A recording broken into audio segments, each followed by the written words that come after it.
Oh boy, we actually have Tearalaments access. Today we get to see Clown Runick, and yes, more fairy tale good stuff. Make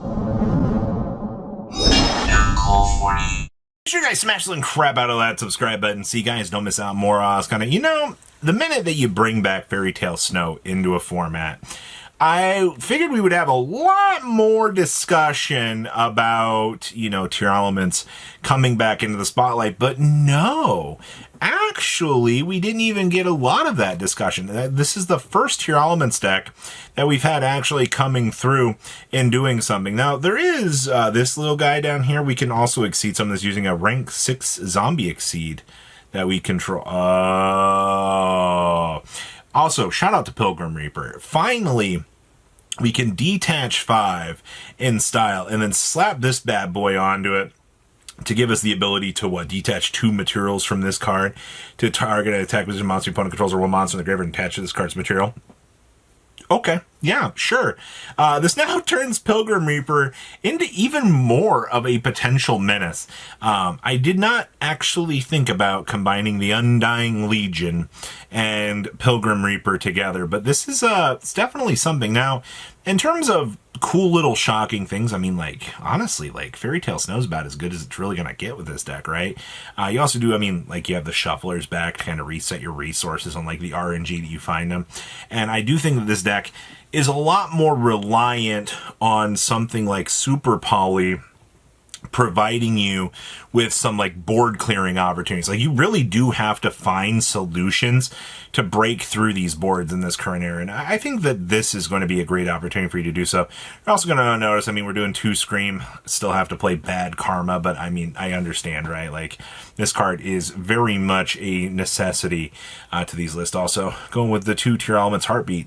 Yeah, I think in terms of what we've got going on with this list, about as good as you're really going to be able to make it at this moment. So, good stuff.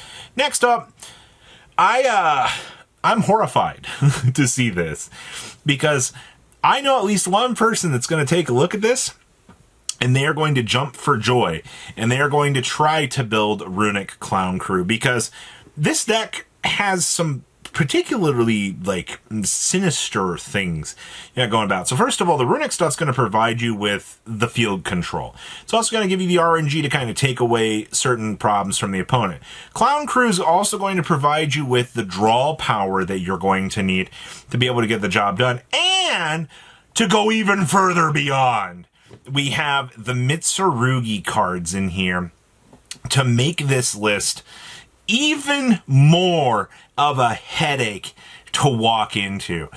I think looking at this is definitely a scary pile of cards. Because honestly, who's going to take this deck seriously? You need to be taking this part and this part very seriously.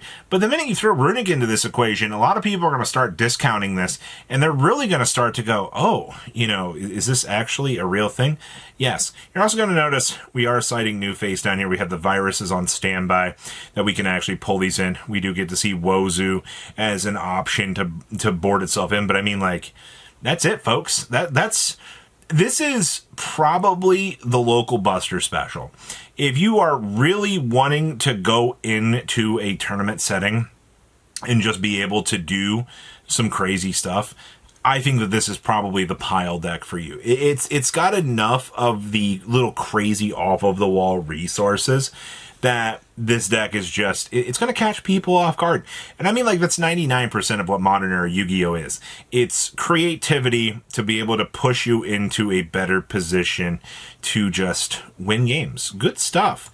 Next up, we do get to see some more of the Magistus inclusions within the Spellcaster pile. I gotta tell you, man, I think this deck is really freaking cool. I love that we have a cognitive Spellcaster deck running around in today's meta.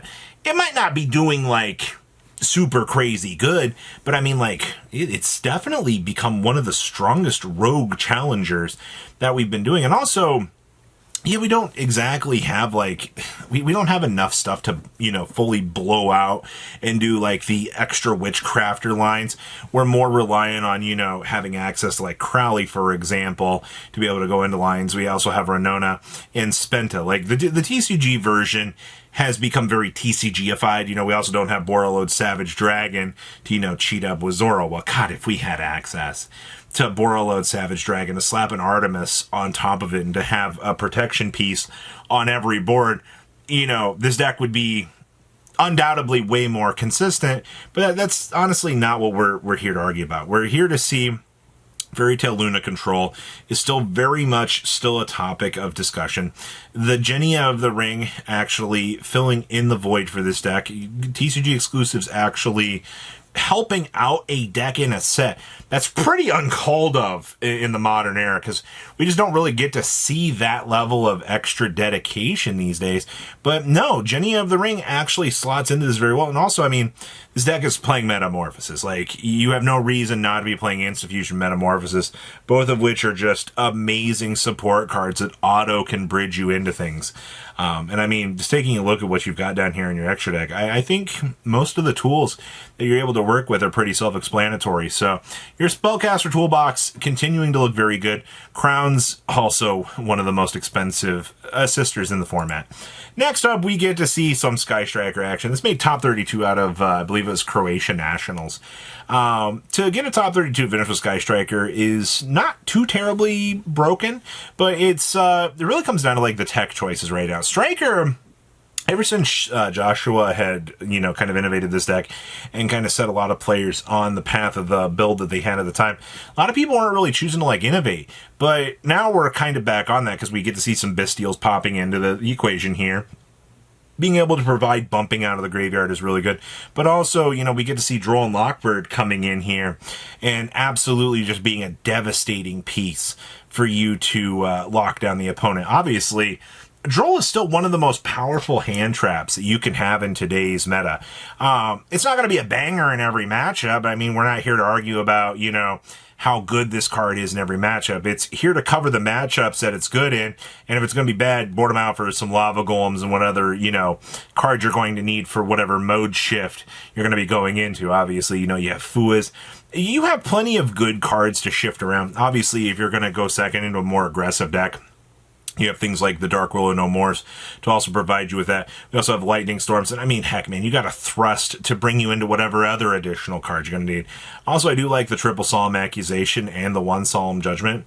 This is some really, really good coverage here. You should be able to effectively take care of everything that you need to within the space of your deck building, and it should be pretty good. Also, yes, we are playing Engage Zero. I think this card provides you with some very, very good tools. Also, 2-0. I think 2 is fine. I value the triple Kagari a lot more, just to be able to kind of recur back those resources. I know a lot of people are kind of straying a little bit further away from that, which is very, very strange. And then our last list here is some basic Cool Tune, but this list was actually playing the Gravekeeper's Watcher. The reason why they're choosing to play Gravekeeper's Watcher in here, now remember, it says during either player's turn, when your opponent activates a spell or trap card or monster effect that would make them discard when it resolves, you can send this card from your hand to the graveyard to negate that activation if you do destroy that card.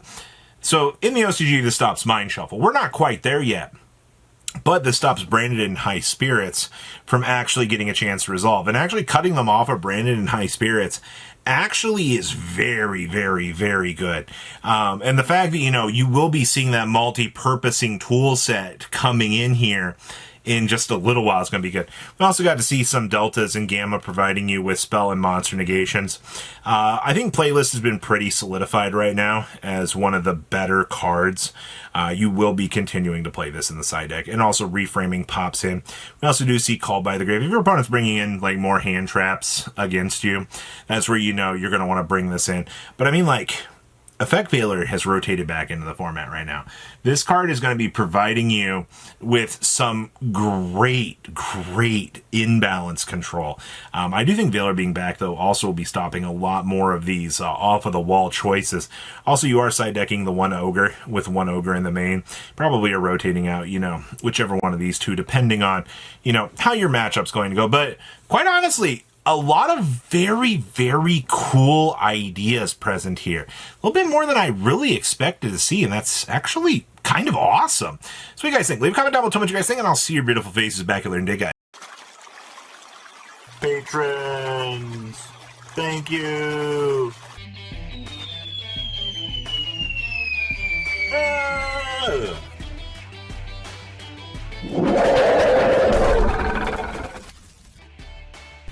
Thank you so much for watching. Check out these other videos.